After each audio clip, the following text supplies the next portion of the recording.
সারা বিশ্বব্যাপী উদযাপিত হচ্ছে বিশ্ব বাঁশ দিবস। প্রতি বছর এই দিনে মানুষকে বাঁশের গুরুত্ব, বহুমুখী ব্যবহার ও শিল্পে তার সম্ভাবনা সম্পর্কে সচেতন করা হয়। 2005 সালে বিশ্বব্যাপী বাঁশ শিল্প উন্নয়নের লক্ষ্যে বিশ্ব বাঁশ সংস্থা প্রতিষ্ঠিত হয়। 2009 সালের 18 সেপ্টেম্বর থাইল্যান্ডের রাজধানী ব্যাংককে অনুষ্ঠিত 8ম বিশ্ব কংগ্রেসে আনুষ্ঠানিকভাবে দিনটি বিশ্ব বাঁশ দিবস হিসেবে স্বীকৃতি পায়।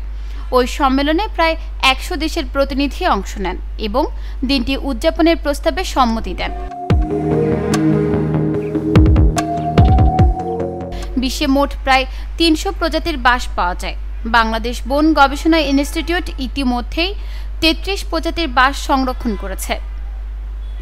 বাংলাদেশের প্রেক্ষাপটে বাঁশ প্রায় সংবেদনশীল এক শব্দ হলেও চীনা সংস্কৃতিতে এটি শুভ শক্তি, সমৃদ্ধি এবং সুরক্ষার প্রতীক। চীনে ঘর, বাগান এবং শিল্পকর্মে বাঁশের ব্যবহার সর্বত্র লক্ষ্য করা যায়। চীনা বিশ্বাস অনুযায়ী বাঁশ নেতিবাচক শক্তি প্রতিহত করতে পারে।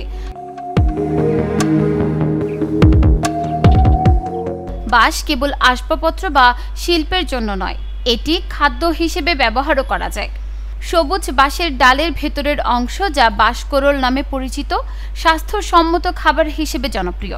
বিশেষ করে পাহাড়ি অঞ্চলের মানুষরা স্যুপ, সালাদ ও তরকারি হিসেবে এটি খেতে পছন্দ করেন। সাধারণত বাঁশের অঙ্কুরোদ্গমের পরে 4 থেকে 6 ইঞ্চি পর্যন্ত কচি অংশ রান্না করার জন্য উপযুক্ত।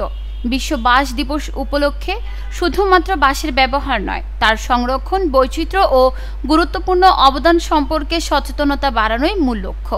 প্রতিটি বাঁশের ডাল আমাদের পরিবেশ, খাদ্য ও জীবনযাত্রার সঙ্গে গভীরভাবে জড়িত।